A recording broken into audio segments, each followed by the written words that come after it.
Hi అండి, అందరికీ నమస్కారం అండి. ఫ్రెండ్స్, మన వీడియోలోనే టాపిక్ వచ్చేసి విద్యార్థులకు సంబంధించి ముఖ్యంగా 2026 సంవత్సరంలో ఒంటిపూట బడులు ఎప్పటి నుంచి స్టార్ట్ అవుతాయి, అలాగనే వేసవి సెలవులు కూడా ఎప్పటి నుంచి స్టార్ట్ అవుతాయి ఏంటనేది మన వీడియోలో తెలుసుకుందామండి. వీడియో మాత్రం పూర్తి వరకు చూడండి ఫ్రెండ్స్, అప్పుడే మనకి పూర్తి సమాచారం అయితే తెలుస్తుంది. అలాగనే లైక్ చేసి ఇలాంటి మరిన్ని అప్డేట్స్ కోసం ఇప్పుడే మన ఛానల్ని సబ్స్క్రైబ్ అయితే చేసి ఫాలో చేయండి ఫ్రెండ్స్. ఇక లేట్ చేయకుండా వివరాల్లోకి వెళ్ళిపోదాము.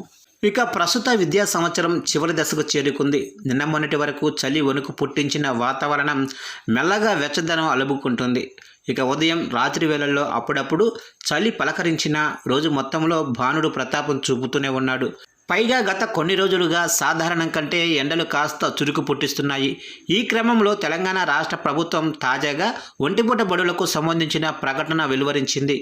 మార్చి 16 నుంచి రాష్ట్ర వ్యాప్తంగా ఉన్న ప్రభుత్వ ప్రైవేటు బడులకు ఒంటిపూట బడులు నిర్వహించాలని ఉత్తర్వులు సైతం జారీ చేసింది.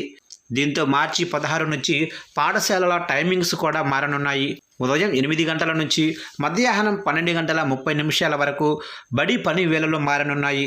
ఇక 10వ తరగతి పరీక్షా కేంద్రాలున్న పాఠశాలల్లో మాత్రం మధ్యాహ్నం 1 గంట నుంచి సాయంత్రం 5 గంటల వరకు పరీక్షలు అయితే జరుగుతాయి. ఇక ఈ క్రమంలో వేసవి సెలవుల షెడ్యూల్ను కూడా విద్యాశాఖ ప్రకటించింది. ఈ ఏడాదికి వేసవి సెలవులు ఏప్రిల్ 24 నుంచి రాష్ట్రంలోనే అన్ని పాఠశాలలకు ప్రారంభమవుతాయని విద్యాశాఖ స్పష్టం చేసింది. పెరుగుతున్న ఉష్ణోగ్రతలు, విద్యార్థుల భద్రతను దృష్టిలో ఉంచుకొని ఈ నిర్ణయం తీసుకున్నట్లు తెలిపింది. ఏప్రిల్ 24 నుంచి జూన్ 11వ తేదీ వరకు సెలవులైతే రానున్నాయి. ఇక 2026-27 విద్యా సంవత్సరానికి గాను స్కూళ్ళు జూన్ 12 నుంచి ప్రారంభం కానున్నాయి.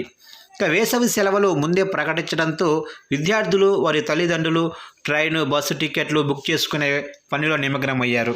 ఇక మరోవైపు ఈ రోజు నుంచి రంజాన్ మాసం నేపథ్యంలో ప్రభుత్వ ఎయిడెడ్ ఉర్దూ మీడియా పాఠశాలల్లో ప్రత్యేక మార్పులు చేశారు. ఉదయం 8 గంటల నుంచి మధ్యాహ్నం 1 గంట 30 నిమిషాల వరకు తరగతులు నిర్వహించనున్నారు. అవసరమైతే వారంలో ఒకరోజు అదనపు తరగతులు పెట్టాలని కూడా ఇప్పటికే ప్రభుత్వం ఆదేశించింది.